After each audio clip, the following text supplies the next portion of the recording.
네, 안녕하십니까. 방장입니다. 오늘은 1월 13일입니다. 일부에서, 그죠? 큰 전체적인 흐름, 세상 돌아가는 거, 이런 것들을 이제 공부를 했어요. 그런데, 금리 인하도 좋고, 뭐도 좋고, 이런데, 그죠? 세상이 시끄러워요. 세상이 너무너무 시끄럽다. 왜 시끄러울까요? 그죠? 슈퍼 선거의 해라 그랬죠. 2024년은. 오늘 13일이니까 지금 열심히, 그죠? 대만은 막 선거를 하고 있겠네요. 이번 대만 선거는 어찌 보면 미국과 중국의 전초전, 대리전이라고 볼 수 있습니다. 그만큼 좀 중요해요. 시끄럽고. 그러려면 우리가 언제부터, 그죠? 대만 총통이 누가 되는지, 그런 것까지 고민하면서 주식을 해야 되는지 참 머리가 아픕니다. 근데 어쩌겠습니까? 세상이 그러니까. 이번에 보면 3파전이죠. 대만. 누구죠? 집권당 친미 후보, 라이칭더. 라이칭더는 민주진보당 대표주자. 이제 지금 현재 집권당 후보. 그리고 중국 국민당이죠. 제1야당, 허우유이, 그리고 제2야당의 커원저. 이 세 사람이, 어떤, 유력한 후보인데, 근데, 물론 선거라는 건 항상 그래요. 일단 나와봐야 알겠죠. 나와봐야 알지만, 중요한 것은, 최소한, 어떤 중국을 대변하는 허우유이, 그리고 친미 성향의 라이칭더, 이 두 사람이 누구든 압도적인 압승은 못한다는 거죠. 압승을 못하니까 누가 돼도 분열, 좀 시끄러울 것이다. 한동안은 이래 볼 수도 있고. 그러면 이 어떤 친중 성향이냐, 친미 성향이냐, 누가 되느냐에 따라서 또 엄청나게 혼란스러워지겠죠. 대만이, 그죠? 대만이 어떤 그런 식으로 크게 작용하는 것은 결국은 또, 그죠? TSMC라는 거대한 반도체 회사, 이 부분 때문이겠죠. 그리고 중국이 지금 가장 아쉬워하는 게 반도체죠, 반도체. 미국의 중국의 반도체 견제, 차단, 원천 봉쇄. 그러다 보니까 중국 입장에서는 대만이, 그죠? 총통이 누가 되느냐에 따라서 그것도 살을 걸고 있다. 만약 라이칭더가 되면 침공이라도 하겠다. 공격하겠다. 엄포를 놓을 만큼 심각하다는 거죠. 그러면 대만이, 그죠? TSMC가 있다 치고, 단순하게 보면요. TSMC는 삼성전자하고 경쟁 상대인데, 하이닉스가 경쟁 상대인데, 그리고 따지고 보면 우리나라하고 경쟁 국가인데, TSMC의 불행은 우리한테 좋은 거, 행복한 거 아니야? 그죠? 단순하게 보면 그렇지만, 근데 현대사회는 안 그렇죠. 어느 특정 국가에서 모든 걸 다 만들 수는 없어요. 협력, 교류, 이런 걸 어쩔 수 없이 할 수밖에 없는 상황이고, 정치적으로 봐도요, 만일 중국이, 그죠? 중국이 대만을 침공한다, 이래 되면 어떻게 되겠어요? 미국이 가만히 있을 수가 없죠.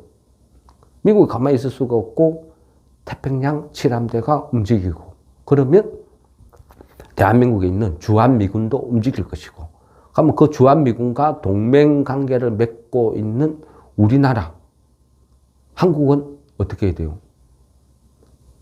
그죠? 우리는 동맹인데, 군사 동맹인데, 미국에서 야, 군사 동맹이잖아, 너네도 와야지 하면 우리가 안 간다 할 수 있을까요?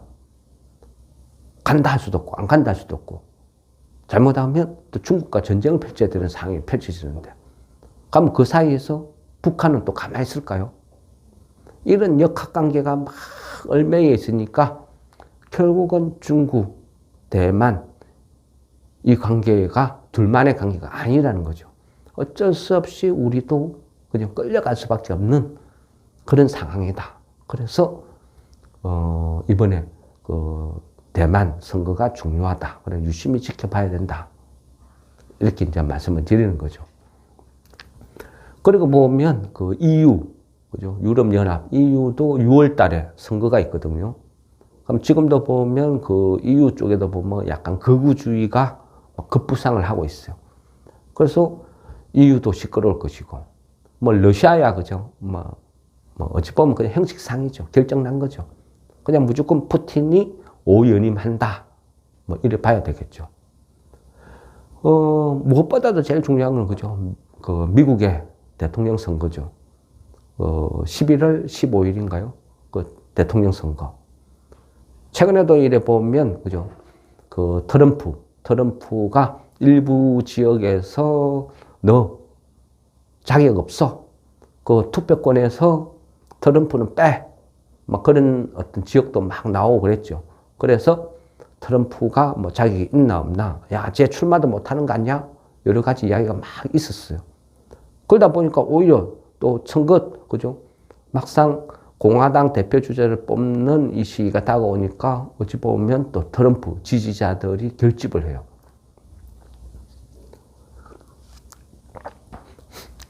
와, 그 주식을 하다 보면 이 정치라는 것을 뭐 안 볼 수는 없어요. 어쩔 수 없이 보고 판단을 해야 되겠죠. 근데 주식은 주식이지. 그걸요, 정치하고 연계시킬 필요는 없어요. 저도 한 번씩 어떤 주식 토론 이런 걸 하다 보면 저의 생각을 막 이런 종목이나 이런 것들 이야기를 하는데 그 주식과 정치를 혼동하는 사람이 있어요. 그죠? 그거는 별개죠. 그래, 그거는 이제 그렇게 생각하시면 안 될 것 같아요. 그래서 우리 역시도 그래 판단해야 된다. 이번에 그 보면 그 콜로라도 지역에서 트럼프, 그죠? 트럼프 얘 부적격자야. 얘 출마하면 뭐 안 돼. 막 그런 식으로 판결을 내렸어요. 그러다 보니까 와야 트럼프 이거 큰일 났다. 막 그래 했지만 실제는 그죠? 그 별볼은 없어요. 왜냐하면 콜로라도 이 지역이 전통적으로 민주당 지지하는 지역이라는 거죠. 그죠? 뭐 표현이 이상하지만 뭐 우리 어떤 전라권, 경상권 탁 어떤 이념 대립 이런 게 탁탁 구분되듯이 미국 사회도 비슷해요. 그러니까 콜로라도 이 지역 자체가 원래 민주당 성향이 강한 지역이 되다 보니까 그런 지역에서 판결한 트럼프에 대한 부정적인 어떤 판결, 이거는 야 이거 그럴 줄 알았어, 그 정도로 끝내는 거지. 이게 큰 이슈가 될 만한 그런 건 아니라는 거죠.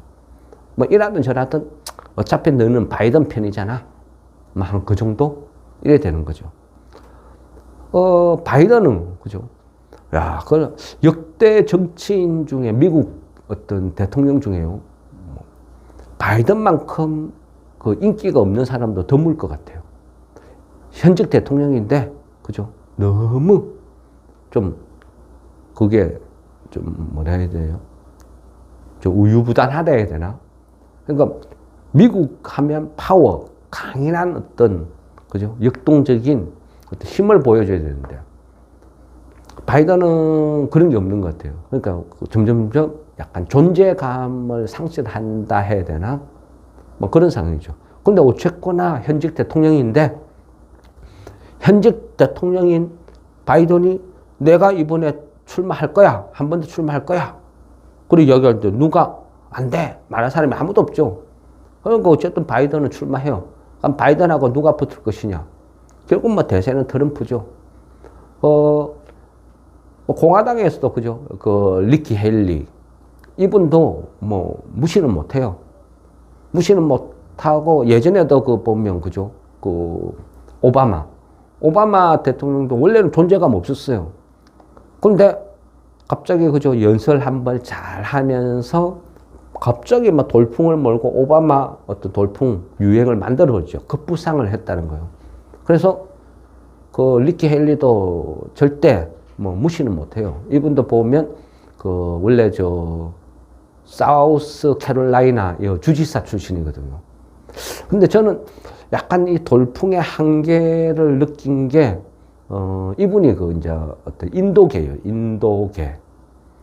그 이제 어떤 인도계 어떤 그쪽이 되다 보니까 어찌 보면 약간 한계가 있지 않을까? 어찌 보면 미국이라는 나라도 어떤 그죠? 백인 우월주의 약간 어떤 그런 성향이 강한 나라거든요. 그런 데서 과연 오바마 같은 그런 돌풍을 일으킬 수 있을까? 더구나 여성분이 그런 생각을 했는데 뭐 어쨌든 뭐 트럼프가 뭐 압도적이지 않을까? 뭐 이런 식이고, 근데 많은 언론에서는 막 니키 헤일리를 밀어주려고 해요. 트럼프 다시 4년? 아우, 피곤해. 너무 힘들어.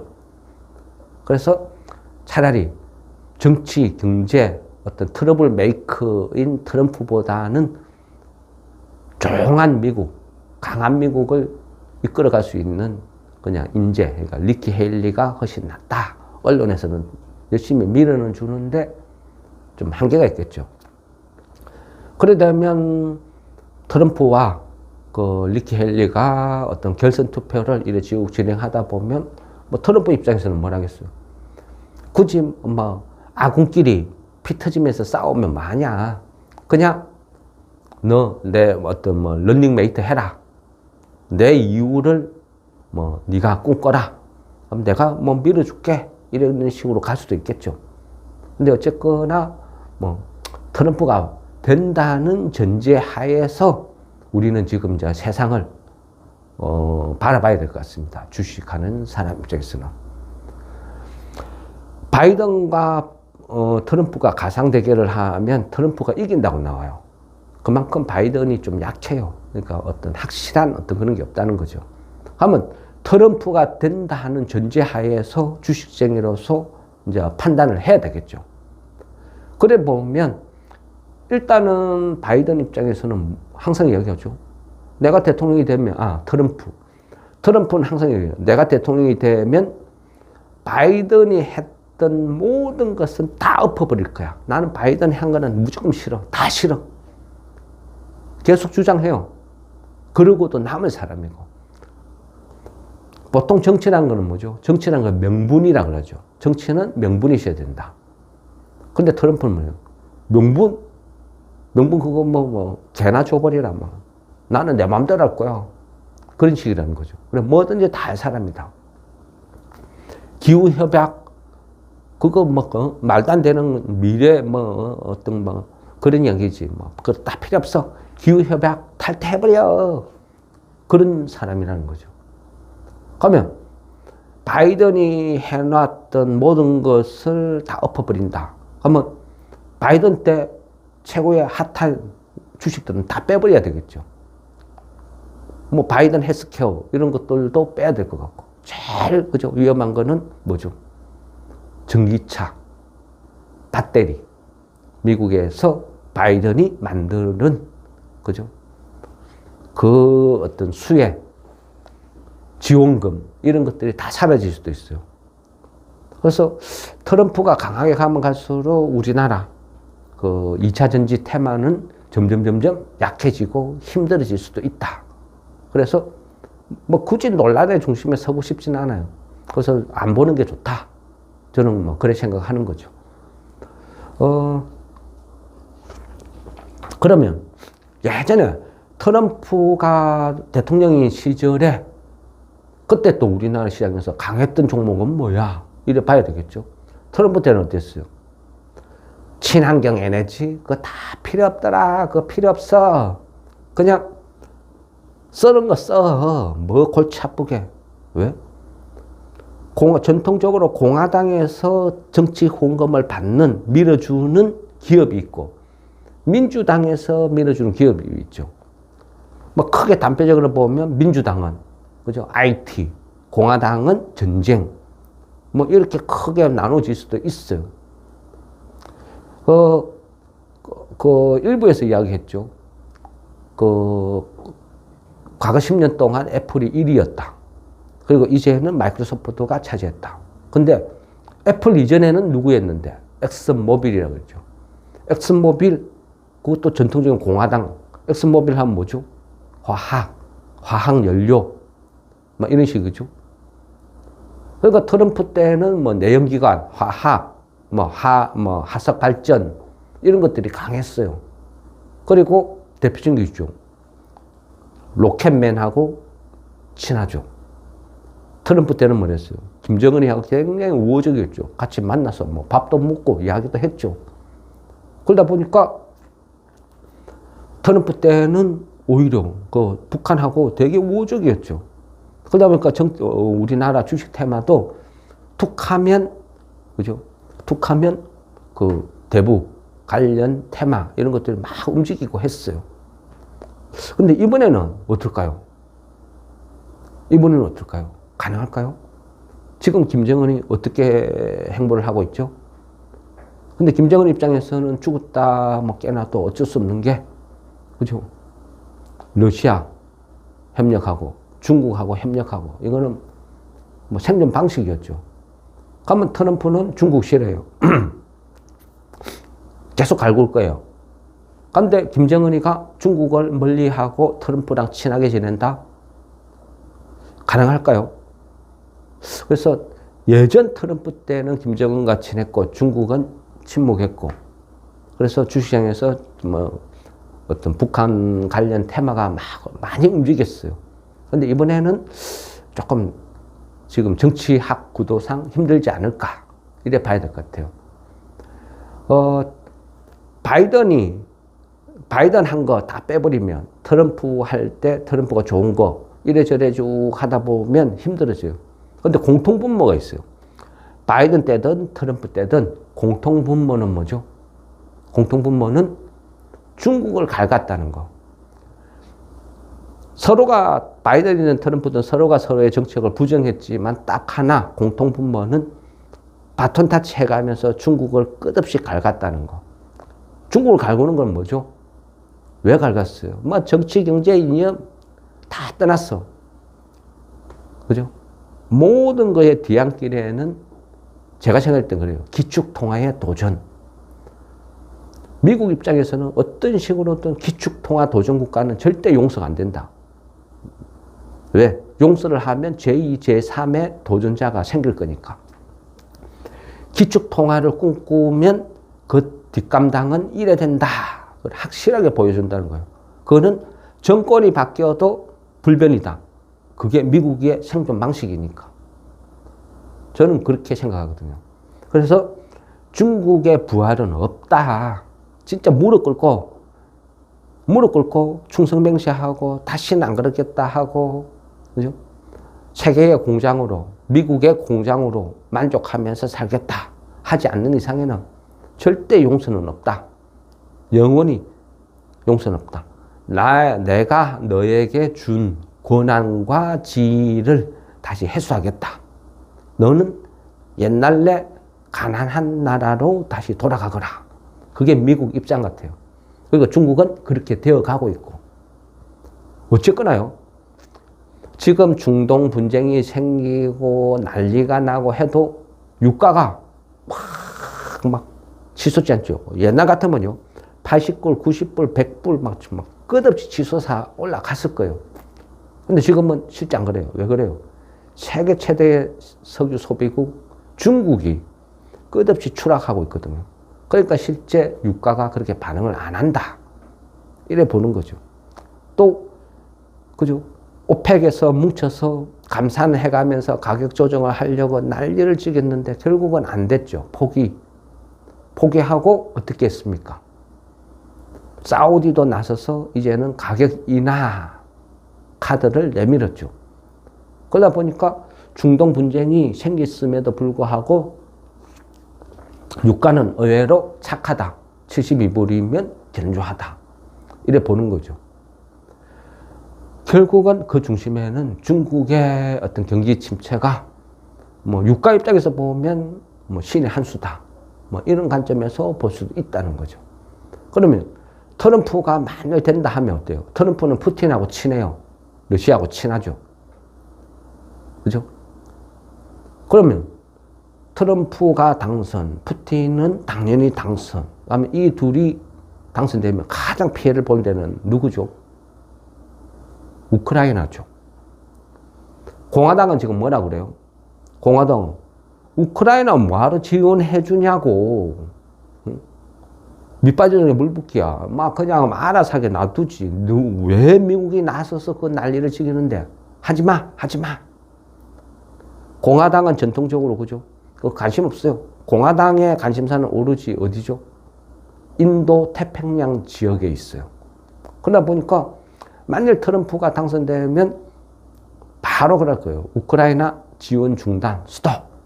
그래 되면 어떻게 되겠어요? 우크라이나는 코너에 몰리겠죠. 힘들겠죠. 그거를 노리고 푸틴은 장기전, 트럼프 당선될 때까지 장기전으로 가자. 이럴 수도 있는 거예요. 그죠? 지금 어떤 구도상 그래요.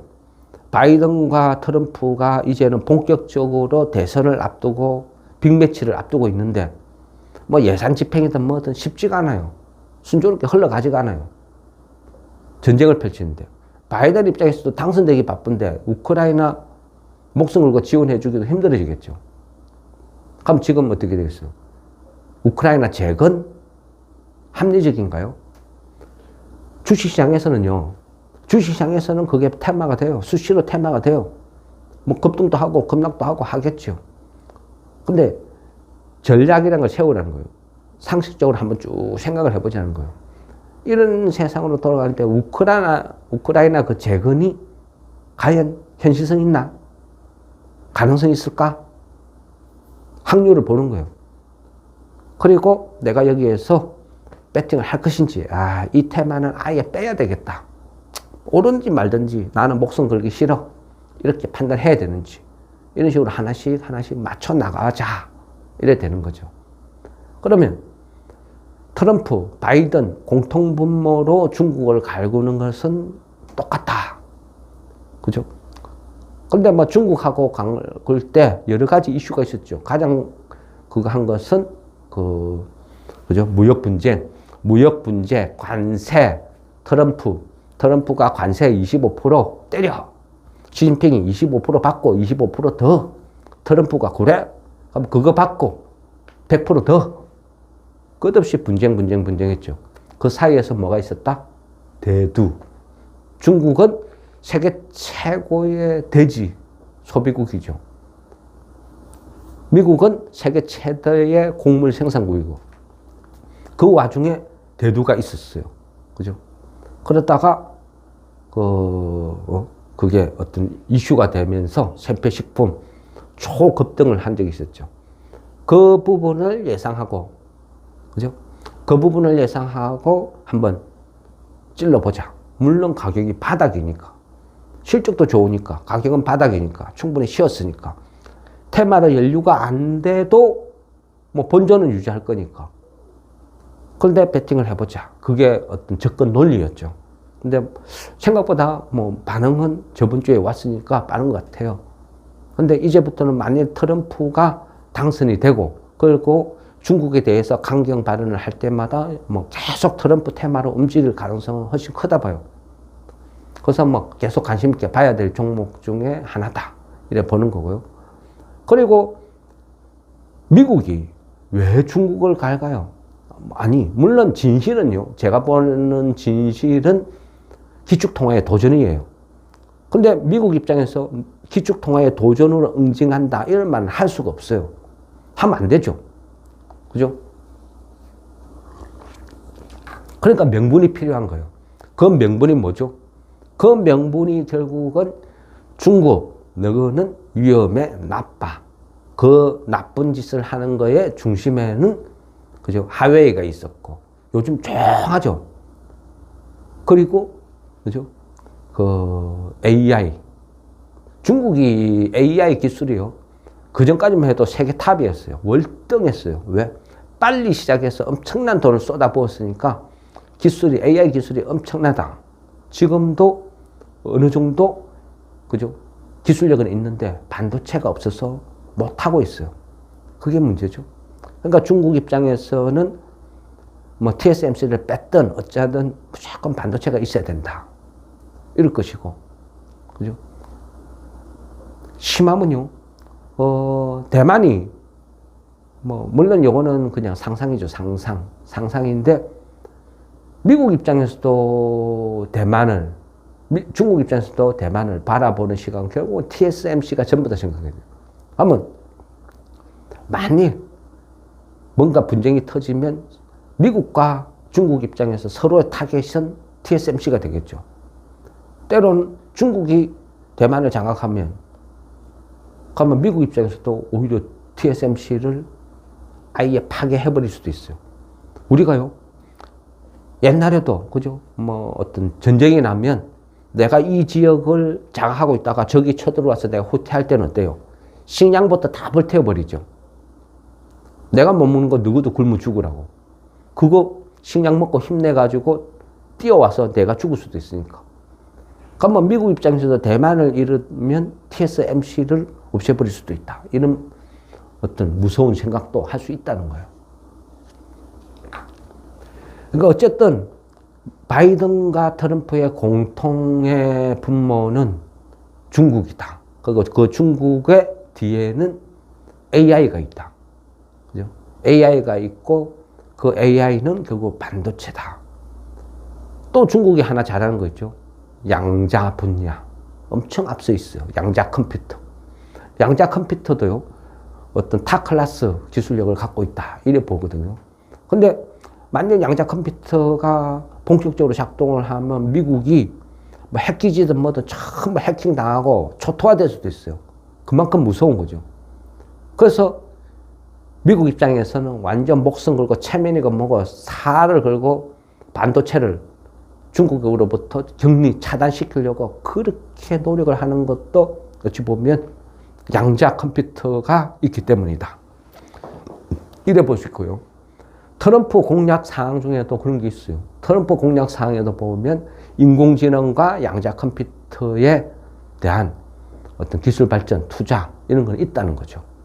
그래서 트럼프가 강세로 가더라도 결국은 그죠? AI, 양자 컴퓨터 이쪽 분야는 봐야 된다. 양자 컴퓨터는 결국은 또 양자컴이 그 양자 보안이 쫓아가는 거죠.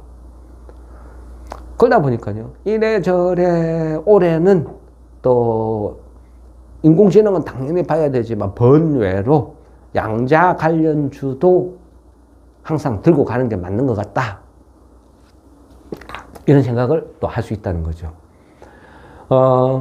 일단은요, 우리가 밤사이에 일어났던 그 후티 반군을 미국하고 영국이 폭격을 했다. 이 뉴스가 막 나왔죠. 그러다 보니까 무섭죠. 와, 이러다가 우리 시장 완전히 폭락하는 거 아닌가? 뭐 걱정도 되고. 그래서 아침 일찍 아마 또 이 일창으로 질문을 하신 것 같아요. 이거 중동에 심각한 상황으로 가는 거 아닙니까? 모르죠. 갈 수도 있죠. 근데 저번 주 뭐라 했습니까?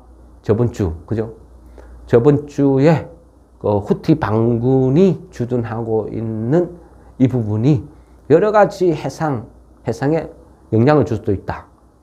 그 수에즈 운하가 어찌 보면 전 세계 물동량의 한 15% 정도를 차지한다 하거든요. 그러면 수에즈 운하를 못 가면 안전하게 피해 가려면 어떻게 해야 된댔어요? 아프리카 희망봉으로 삥 둘러가야 된댔죠. 둘러가려면 어떻게 해요? 기간이 훨씬 오래 걸리죠. 오래 걸리면 어떻게 돼요? 배가 많은 것도 무한정 있는 것도 아니고 정해진 배로 둘러가려니까 결국 해상 운임이 올라갈 것이다. 막 그런 말씀 드렸죠. 그러니까 저번 주에 어떻게 했어요? 해상, 운송 관련 종목들이 막 급등을 하고 난리를 치겠죠. 물론 우리도 그 KSS 해운, 그죠? 매도 다 했죠. 근데 이 부분도 좀 고민을 했어요. 이거를 계속 더 들고 가야 되나? 아니면 여기서 끊는 게 맞나? 고민을 했죠. 근데 이것도요, 저는 그래요. 물론 차트를 보고 지지 저항 이런 개념이 아니고요. 그전에 계속 공부를 하는 거예요. 맞든 안 맞든 공부를 하는 거예요. 그러니까 우리가 중동을 이해하고 중국을 이해하고 러시아를 이해하고 이슬람을 이해하고 기독교를 이해하고 왜 공부를 해야 되느냐? 판단이란 것을 해야 되는 거죠. 근거. 어떤 근거로 이게 단발일 가능성이 크다. 아니면 학전으로 크게 갈 수도 있다. 이제 예상한 거죠. 일단은 그죠. 유가는 그렇게 무섭게 반응을 안 했죠. 그리고 지금 보면 그죠. 예전에 한번 공부했죠. 호르무즈 해협. 이란은 조금만 뭐 하면 호르무즈 해협을 봉쇄하고 시위를 한다 그랬죠. 이거는 그냥 이란의 단골 메뉴거든요. 그러니까 어쨌든 이번에는 그 후티 반군이 수에즈 운하를 차단하니까 많은 배들이 아프리카 희망봉을 둘러서 간다. 그러니까 항만 물류 대란, 뭐 해운 이쪽 관련 운임이 확 올라갈 것이다. 막 그래 된 거죠. 만일 얘가 장기전으로 계속 중장기적으로 간다. 이래 되면 어떻게 되겠어요? 그럼 오히려 조선주가 살아날 수도 있어요. 수에즈 운하를 못 가고 아프리카 희망봉을 통해서 멀리 돌아가니까 결국은 배가 더 필요하다. 왜? 배 들어올 때 노젓는다고. 해상운임은 막 끝없이 올라가는데 배가 없어. 그럼 어떻게 해요? 빨리 배를 만들어야 되겠죠. 그래서 오히려 조선주 테마가 또 생길 수도 있다. 물론 장기전으로 갔을 때 이야기죠. 그럼 일단은요, 이란은 호르무즈 해협을 봉쇄하고 후티 반군은 홍해를 차단하고 선박을 공격하고 납포하고 막 분위기를 조장하고 있어요. 근데 후티 반군은 또 어디죠? 물론 돈은 모든 전쟁 무기나 이런 것들은 이란에서 지원을 해줘요. 지원을 해주는데 후티 반군은 또 예멘에 주둔하죠. 예멘에 왜 주둔하냐? 예멘이라는 나라가 또 그래요. 정치적으로, 종교적으로, 아니면 뭐 인종, 뭐 여러 가지 성향이 짬뽕이에요. 다 뭉쳐져 있어요. 각양각색의 여러 가지 생각과 어떤 집단들이 모여 있다 보니까 예멘도 시끄러울 날밖에 없는 그런 나라라 볼 수도 있어요. 예멘도 보면 그 인구가 한 3,700만 정도, 그러니까 제법 그죠, 규모가 있는 나라죠. 근데 이 3,700만 인구 중에 거진 한 이슬람 국가치고는 시아파와 수니파가 한 50대 50으로 갈라져 있어요. 그러다 보니까 우리나라도 그렇잖아요. 절반은 민주당 지지, 절반은 국민의힘 지지. 이래 되니까 막 시끄럽잖아요. 항상 대립이잖아요. 술자리에 가면 막 니네 서로 싸우죠. 예멘이라는 나라도 그런 구도예요. 시아파, 수니파가 50대 50이다. 그리고 여러 인종이 모여 산다. 그리고 여러 가지 정치색을 띤 당들이 짬뽕으로 다 몰려 있다. 그러다 보니까 복잡하다.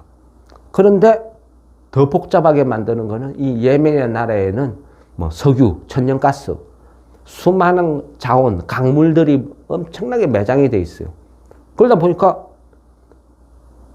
주변에서 군침을 흘리는 거예요. 여러 가지 각 정당들이, 대표들이 주장해요. 내가 정권 잡으면 막 그렇게 주장을 하는 거죠. 그러다 보니까 어떻게 해요? 주변 국가, 뭐 아랍에미레이트도 내 예멘에다가 지원을 해주고 눈독을 들여요. 왜? 너무너무 탐나는 것들이 많이 있으니까. 그러니까 이란도 포기 못하고 또 여러 가지 상황들, 또 어떤 국가가 또 혼란스러우니까 어떤 테러 단체 이런 것들도 거기 기생하기가 좋은 거예요. 강력한 결집된 힘이 있는 국가에는 군대라는 게 있고 공격을 받겠죠. 그런데 저끼리 싸우기 바쁜데 누가 신경 쓰냐 그거죠. 그러니까 후티 반군도 예멘에 주둔하고 있는 거예요. 그러니까 예멘 후티 반군 그렇게 표현을 하는 거예요. 보통 보면 그 중동에, 그죠? 항상 뉴스에 자주 오르내리는 중동의 어떤 분쟁지, 이쪽 지역에 보면 그 뭐 이스라엘, 뭐 두바이, 뭐 아덴만 이런 데는 중동의 지리적으로 정치적으로 약간 요충지거든요. 그러니까 끝없이 뭐 역사가 반복되듯이 툭 하면 나오는 거예요. 그래서 이 중동의 정세 이런 것들은 어느 정도는 조금 이해를 하고 가는 게 앞으로 주식시장을 대하는 게 좋다는 거죠. 거기에 맞춰서 내가 어떤 포지션을 취할 수가 있으니까. 이 모든 거야, 그죠? 이 모든 거에 이번 분쟁의 공통점은 뭐죠? 처음에 시작은 누가 있어요? 하마스가 있죠. 하마스하고 그 이유는 뭐죠? 헤즈볼라가 있죠.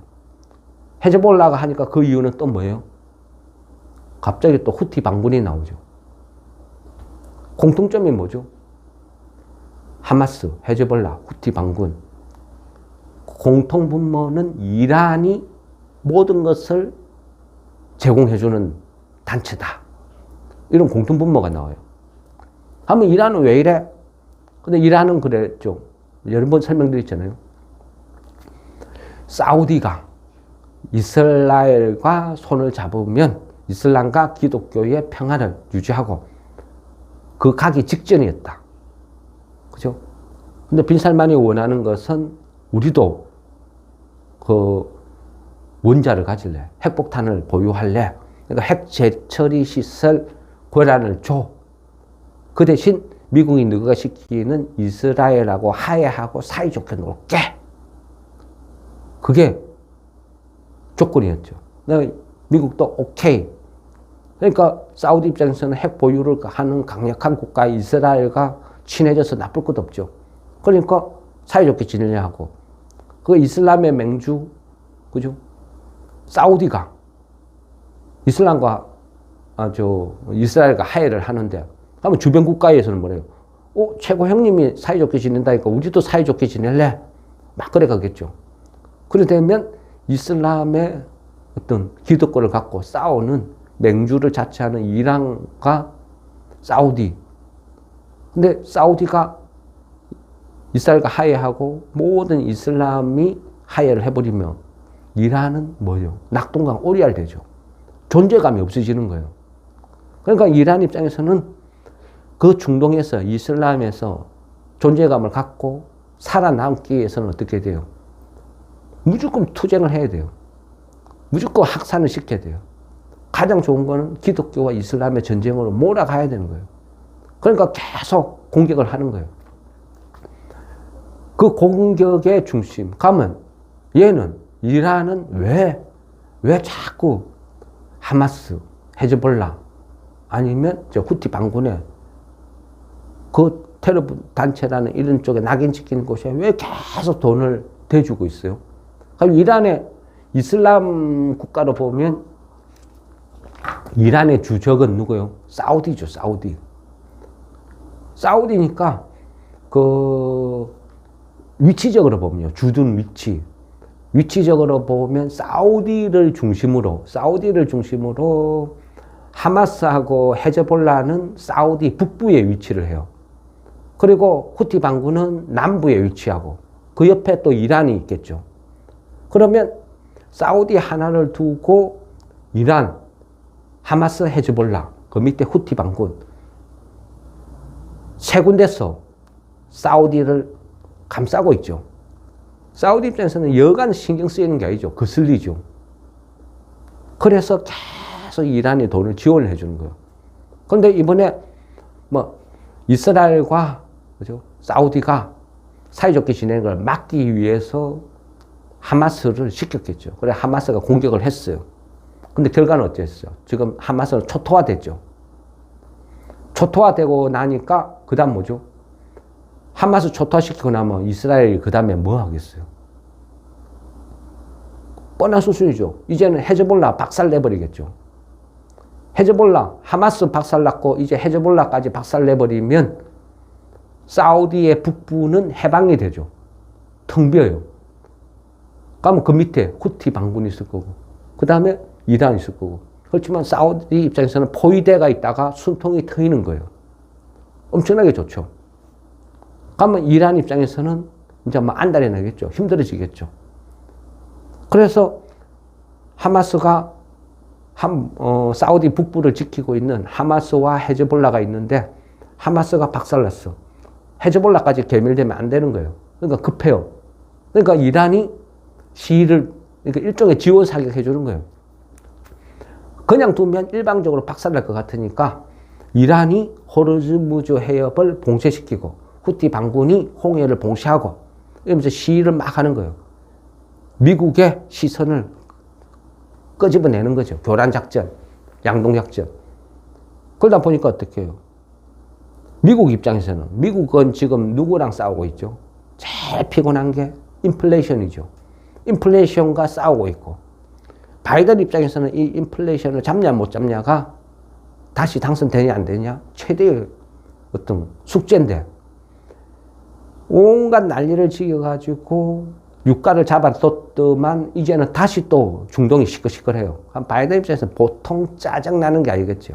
돈도 안 되는 지역에 계속 쏟아부을 수도 없고 어떻게 해야 되겠어요? 속전속결이죠. 그렇다고 중동에서 전쟁을 확전하기 위해서는 태평양 함대를 움직여야 돼요. 태평양 함대를 움직이면 어떤 일이 벌어져요? 중국이 또 좋아하겠죠. 중국이 여차하면 대만 침공한다 하고 있는데 그거를 막고 있는 게 태평양 칠함대인데 그거를 중동으로 이동시킬 수도 없어요. 그러니까 이래저래 골치 아프게 돼 있는 거예요. 그러면 미국 입장에서는 일단은 그죠? 미국 배가 납포됐으니까 가만히 있으면 안 되겠죠. 그러니까 미국, 영국하고 나서서 폭격을 한 거예요. 그런데 미국의 이 함대가 또 쳐들어가기에는 이 홍해라는 지리적 위치가 굉장히 좀 위험해요. 그죠? 지리적으로. 그러다 보니까 요즘 그죠? 핫한 게 그죠? 이란이 최고 잘하는 게 뭐죠? 드론이죠, 드론. 드론에다 폭탄 달고 왱 날라가지고 함대 폭격하면 얼토당토 안 하게 침몰할 수도 있는 거예요. 러시아 우크라이나 전쟁 때 사례를 보여줬으니까. 그러니까 무서우니까 접근을 못 해요. 그러니까 할 수 있는 거는 빨리서 미사일 쏘든지 아니면 전투기가 날아가서 폭격하고 돌아오는 것밖에 없는 거예요. 그러니까 그 후티 반군은 버틸 때까지 한번 버텨보자. 이란도 버틸 때 버텨보자. 누가 답답한지 보자. 그러면 결국은 답답한 거는 짜증나는 거는 바이든이다. 그러면 협상이 되는 거죠. 그러면 협상이 된다. 그러면 이란이 원하는 거는 뭘까요? 그죠? 이란이 원하는 것은 결국 뭐겠습니까? 계속 사우디를 괴롭히는 거예요. 포위하는 거예요. 그러기 위해서는 헤즈볼라가 괴멸되면 안 되거든요. 그러면 이스라엘이 헤즈볼라랑 하해해라. 그러면 우리는 호르무즈 해협의 봉쇄를 풀고 후티 반군이 홍해를 더 이상 괴롭히지 않겠다.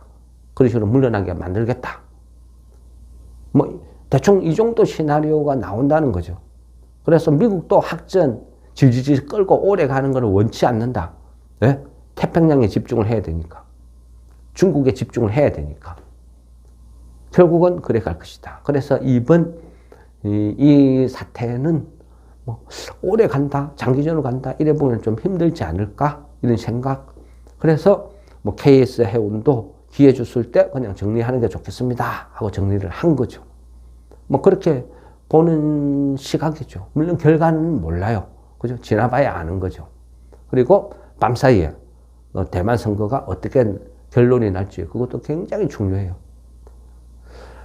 어쨌거나요. 모든 것은 세상 돌아가는 것은 이래 복잡하지만 국내 정신은 따로 놀죠. 국내 정신은 왜? 기관들이 기관이기를 포기하고 계속 팔아치우죠. 지금 불과 그죠? 1월 달이 보름도 안 지났는데 기관들이 한 3조를 넘게 팔아치우고 있어요. 주식시장을 어렵게 힘들게 만드는 그 원인은 기관들이 있다. 그러면 기관은 왜 이럴까요? 1월 달에만 해도 엄청나게 많은 기업들이, 그죠? 한 10대 개가 상장을 해요. 신규 상장. 그 공모 자금 마련해서, 그죠? 공모주 놀이 하려고 하는 거예요. 작년처럼 200%, 300% 급등시켜서 다 팔아먹으면 세상 편하게 돈 벌기 좋잖아요. 그게 기관이 노리는 거예요. 얘네들이, 이것만 나는 주식 사고 팔고 그런 거 골치 아프게 그런 거 안 할래. 그거는 개인들이랑 미국 애들이랑 외인들이랑 너네들만 해. 우리는 기관 안 할래. 제일 편하게 신용, 미수, 뭐 이런 거 이자, 공매도 이자 이런 거나 받아 먹고 최근에 좋은 놀이거리 생겼잖아.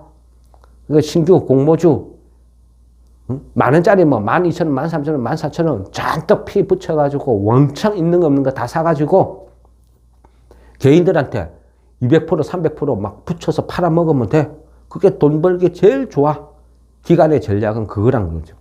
그러니까 지금 계속 팔아치우는 거예요. 그러니까 지금 종목은 뭐다? 기관 비중이 높은 거, 기관들이 전통적으로 많이 갖고 있었던 거, 이런 것들은 힘을 못 써요. 바닥이 어디 있어요? 바닥 밑에 지하 파고 있는데, 그거 왜 그래요? 기관들이 하는 행동이 틀려졌어요. 양아치로 변했다는 거예요. 공모주 놀이 하려고 끝없이 주식 팔아가지고 돈 이딴만큼 모으고 있다. 그래 된다는 거죠. 그럼 어떻게 되겠어요?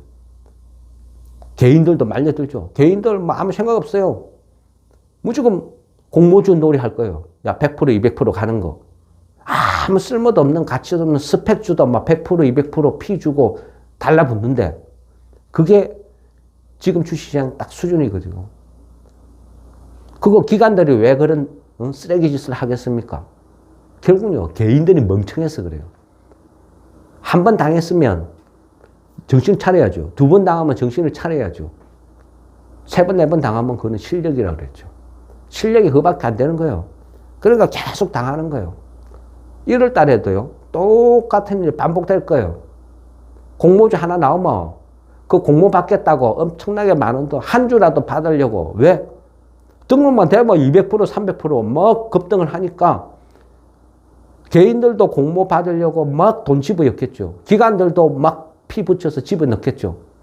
공모주 도박판이 벌어질 거예요. 공모주 도박판 벌어지면 어찌 되겠어요? 짤짤이 자금 마련해야죠. 그러면 개인들도 야 이번에 공모한다더라 하면 어째요? 주식 다 팔아치우죠. 다 팔아치워가지고 담은 한 주라도 더 받기 위해서 막 돈 집어넣겠죠. 그러니 뭐 어떻게 벌어져요? 어떤 일이 벌어질까요? 주식요? 병든 닭처럼 주주주주주주 흘러내릴 거예요. 계속 그런 식으로 흘러내릴 거예요. 왜? 기관이 원하고 그 기관에 들부터 사는 단타를 조장하는 많은 정권방송 또 유튜버들이 공모시장 도박판 참여해라 무조건 먹는다 부추길 것이고 그러면 많은 개인들이 아무 생각 없이 갖고 있는 주식 막 쭉 팔아가 공모 도박판 참여할 거라고 돈 마련할 것이고 그 돈 마련하다 보면 팔아야 되겠죠. 가뜩이나 수급도 없는데 바닥에서 또 지압하는 이유가 그런 거예요. 그럼 어떻게 해야 돼요? 공모주는 그 미친 짓이죠. 100%, 200% 피를 더 주고 산다? 결국 종착역은 뻔히 정해져 있는데 할 필요 없죠. 그럼 어떻게 해요? 우리가 할 수 있는 거는요. 현금 비중 많이 비축해 두는 거예요. 도박판이 벌어지기 전에 팔 수 있는 것 이익 나는 거 그때그때 팔고 신규 매수는 하면 안 돼요. 기다려야 돼요. 그래서 도박판이 벌어지고 많은 개인들이 기관들이 막 집어 던져요. 바닥에서 막 끝없이 추락하는 거 있을 거예요. 그런 것들 사놓고 싸게 사놓고 반값에 사놓고 또 노릇하게 기다리는 거예요. 왜? 도박판 끝나면 그거 다시 또 올라가요. 그죠? 그렇게 볼 수 있다는 거예요. 제 생각은 그래요. 실제 도박판이 벌어질지 안 벌어질지는 몰라요. 근데 저는 벌어진다고 보는 편이죠. 그래서 그거를 준비하는 거예요.